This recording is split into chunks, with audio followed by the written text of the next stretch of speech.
We also learned to be very observant. If nobody's on the streets, you better not be out on the streets. How would you find out about these golpes when they happened? Just be observant. Well, we didn't know. We were waiting in this airport when it started. We didn't know it until the plane wouldn't leave. And in Cochabamba, I don't know how they found it, but people were scurrying everywhere, and you're just aware of something going on. And then soon you find out. And in the Foss. So they wouldn't make like an announcement over the news or anything? No. Well, see what happens is somebody wants to go in and take over the government. So they go in and take over the president, and the president has to flee to save his life, and he usually flees to Peru from Bolivia. And then this new president takes over.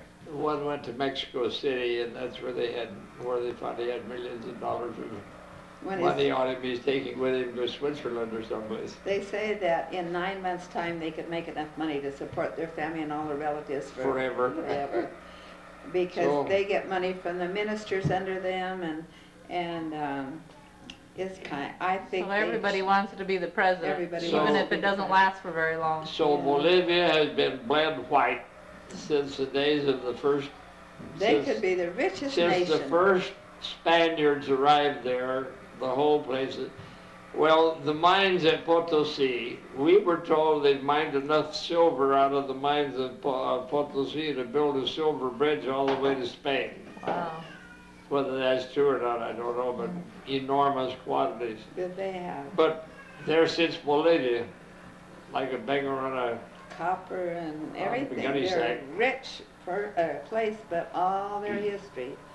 People have their own government as well as Spaniards and everything. But the people themselves were very pro-American. They were not at all anti-American. Except when we sold our copper here at a lower price or higher price. That was the tin. Tin. Why they would have a big sign, "Go home, American." Well, only a few. The only ones that were anti-American were socialists. But they sure treated us wonderfully, even people we didn't know. Now, you were telling me that the redheads and everybody fit in because they have a different look than the Mexican Hispanics. They are very dark. And they didn't have any red hair when I went down there. Was it Chile that had the redheads? When we went to Bolivia, my wife was the only redhead in Bolivia. When we left 3 years later, the redheads everywhere. They thought it was the latest style. But there was one little family, and I don't know who had red hair, the mother or father, but all their little children had red hair. And that looked so unusual with Bolivian people, but a lot of them dyed their hair red later on. We saw quite a few. Now there's another thing I should mention, and that is concerning the family. Now, I wasn't aware, prior to that first Golpe de Estado that we're in, I wasn't aware that this even existed, but later I got my hands on pamphlets. They already had pamphlets in circulation. The families know what to do. Now the way they do this, not only in a Golpe de Estado, but in any other situation where the families are isolated, the family just moves ahead as if it were a dependent branch. You mean for church meetings? Yeah. So the father's the branch president and administers the sacrament and conducts the meetings. And after the Golpe de Estado is all passed, he turns in a sheet to the ward clerk, the date the meeting was held and what they did and who did what and how many were in attendance. And that all goes on the record just like they were any other branch. And sometimes if you lived really close, 3 or 4 families you'd meet together in that. We did that one time. We met together with a little group. Okay, did you tell about you told about Bolivia, about going to Oruro, right? Okay. I might mention that one time We were down at Oruro for a stake conference, and a new lady missionary was there. And she was so homesick, she wanted to go home. She was really homesick. And she looked up and saw her stake patriarch sitting up on the stand, my husband. And she said, oh, that was the most wonderful thing that ever happened to me. She said, to find somebody clear in Bolivia that I thought was at the extreme ends of the earth. And my stake patriarch was there who had given me my patriarchal blessing. And it made all the difference to the world in her mission. And so just lately she called us and asked us our phone number and email and everything, and they were getting together a Bolivian reunion. And it was so fun to have a reunion. It's been 20 years and they haven't had a reunion. And they gathered up about, how many, 50 is there or more? There must have been 150 because they had families. There was a big group there. And it was so fun to go to that reunion because Grandpa had been a mission president in Santa Cruz for 1 month and in La Paz for 2 weeks. And the missionaries knew us from being regional representative as well as from being their mission president. And man, they welcomed us like we'd been their full-time mission president almost. But to have them talk about events that they had us speak to, and it brought such happy memories, more than it would talking to our family, because they haven't the faintest idea what it's like down in Bolivia. But they called themselves SOBs. That means Survivor of Bolivia. And those missionaries really had it rough. Well, you can imagine how they'd be when they had a golpe de estado. Back when some of the missionaries called us, "Have you got any flour? We don't have anything. We want to make some pancakes." And but it was a lot rougher for them than it was us that lived in a beautiful, lovely 2-bedroom apartment, all newly furnished, brand new apartment for $350 a month, and it was a very nice accommodations and my color scheme exactly. So Bolivia was a fun place to be in. Fun. While he was mission president in La Paz, he welcomed in 7 new missionaries, and they just seemed like such clean-cut, nice missionaries. And the missionaries in the Altiplano in that particular mission were kind of let down, their appearance and such. Now, the Altiplano is the high High country. part, where the Aymara Indians live. And so anyway, he interviewed them all, and they seemed like such clean-cut, nice missionaries. And 2 of these went over to up the Altiplano with the assistants they were with, or some missionaries, and their partners needed to go somewhere together, and they left these 2 brand new missionaries alone to go back home to their apartment, which was in the church building. And they had been there a day or 2. They knew their way around, but it was pitch dark, not even a full moon. It had been raining, and the rivers were up to their hips.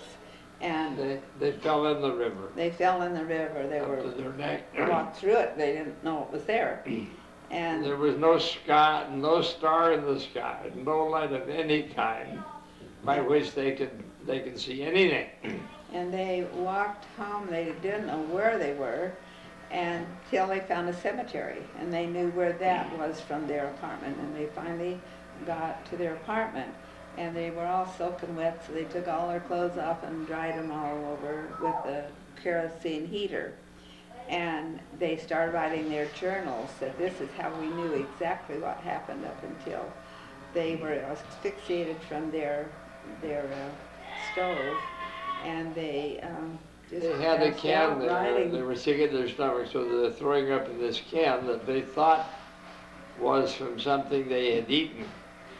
They had gone somewhere and held a meeting with somebody, and the one elder is writing all this down at the table. He did that every Sunday night as his weekly journal. He would mail it to his family, so that's the way he kept his journal. So we knew everything that happened right up to the time that he passed out. They're both sitting there. His companion's sitting there trying to get dry, and he's sitting there trying to get dry too, but writing his journal, which is a letter. So we knew everything. And the next day, the other two companions came looking for him about noon. Hadn't seen him. So they checked the door and the door's locked. They look in the window, and in the window they look through, and there are the two elders sitting over there on this bench with their mouth open, looking terrible, of course. So they thought something must have happened to them, so they broke in, I guess, through the door, didn't they? With the Anyway, window, they broke Did the they go window. through the window? Anyway, they got in there, and the one elder that got in was trying to resuscitate them by mouth-to-mouth respiration. He didn't know how long they'd been that way. But he didn't realize that it was carbon monoxide poisoning. So we ended up with him in the hospital. He nearly lost it from it. That's really, really very serious stuff. I guess his companion went and got somebody that had a truck and took him in the truck, the bodies and the two elders. And the sick And elder. took the sick elder to the hospital. Yeah. And he had had a plate in his head. He had had a bad accident when he was younger, and his health was really, Yeah, he had a metal plate in his head. really bad. But he lived, but it was hard. Anyway, that was a hard thing. We had to get these, and it was just before Christmas. And my husband didn't want them to get there on Christmas Day, but they got there the day before. And Well, they got him home before Christmas.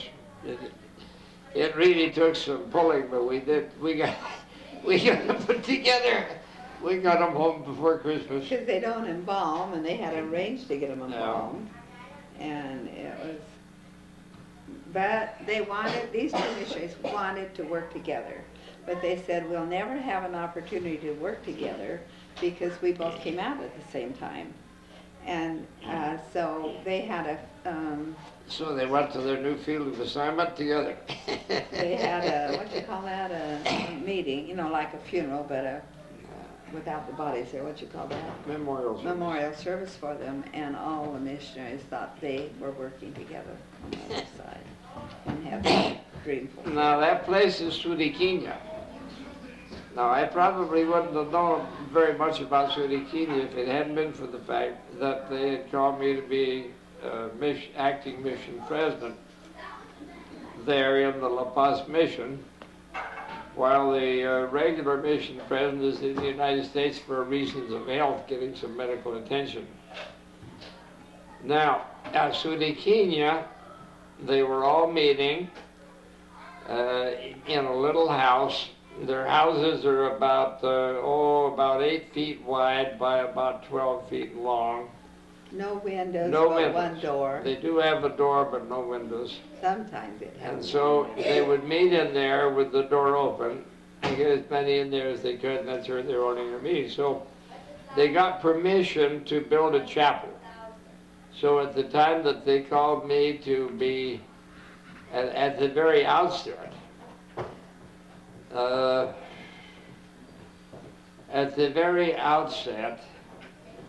they had 30 members when they got the authorization to build a chapel. And the elders helped them pour the slab, cement slab, and then the members made adobe bricks. And then the members put the walls up, and the building department furnished the materials for the windows and the roof. I might And so add forth. that we went, Let me finish this, and then you can have it. So there were 30 members when they started.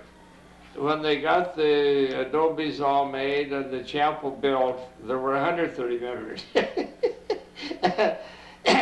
And when we left Bolivia, the whole valley had been baptized. They were all on early saints, that whole valley up there. Now, there's only one man up there that can speak Spanish. All the rest of them spoke only Aymara. That he could speak Spanish because he had worked for a couple of years down in La Paz. They had learned Spanish. But the missionaries working up there all spoke Aymara. They had to learn Spanish before they went out. So they could speak enough Spanish they could get by, but the language they used all the time was the Aymara language. And it was an inspiration to work among those people.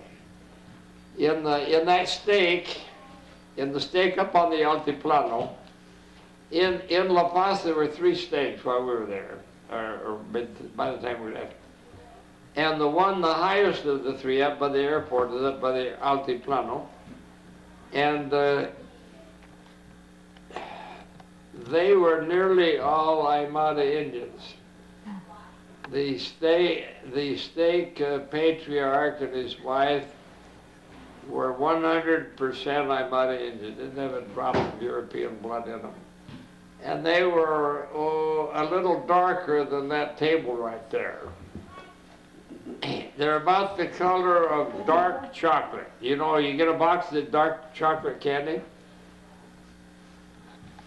The Indians in Mexico, your Aymara, your Aztecs and your Mayan Indians, are about the color of milk chocolates. They're kind of a light brown, you know. Well, in Bolivia, the Aymara Indians, if they're purebred Aymara, they're about the color of the dark chocolate. That was interesting. I want to go back to the part where we were back with the missionaries in the city. Elder Cook went with us over to that area just before these missionaries were killed. And the lady missionaries were out in the mud with straw and adobe mud, and with their bare feet where they were making adobe bricks. And the one lady missionary was kind of red-headed, and she had blisters on her nose, really blistered from the sun. And she was slightly red-headed. And Elder Cooks had said to me, "Would you want your daughters working in a place like this?" And I said, "No, I really wouldn't." And the lady missionary hadn't heard him say that to me, but she says, "Don't let them transfer us out of here. We love it." And they were living in an adobe house that was, like he just said, without a window, no sanitary facilities. They had to use the river to wash their face, and no outdoor facilities at all. And yet they just loved it. They had no refrigeration. They had to go into La Paz every 2 weeks and get soda crackers and tuna fish and things like that they didn't have to refrigerate, and that's what they had to live on, and yet they loved it up there. One of the wards in that stake was the Viacha ward. And that was in the city of Viacha, which is just about 100% Aymara Indians. I don't think there are any Europeans in there. So we went to this ward to visit them. I went as the regional representative, and my wife with me, of course. We were there. It was the Sunday that the stake visitors come, you know, from the High Council. We were there half an hour early, and they were already there. The meeting was conducted in Spanish, because that was the official language. But the adult class, the gospel doctrine class, everybody spoke Aymara. They were all Aymara Indians. And I went to one of the small classes, and a young boy was teaching the class, and he had somebody go out and get some mud. He had a glass of water there, and he talked about the word of wisdom and keeping your bodies clean, and had them put some mud in the glass, and had a nice little visual aid, and so the kids could really see what he's talking about. I thought he gave as good a lesson as you'd hear anywhere. I thought it was really good. I have attended wards where we had visitors from the Stake High Council all my life. I have never heard anything done better than the member of the High Council and the Stake Patriarch, who were the visitors. It was in Spanish. They both spoke Aymara, but they gave their message in Spanish. You couldn't have done better. It was just exactly what the people needed, and it was their own people teaching them and in their own language. It was perfect. Let me tell you something else about that stake up there.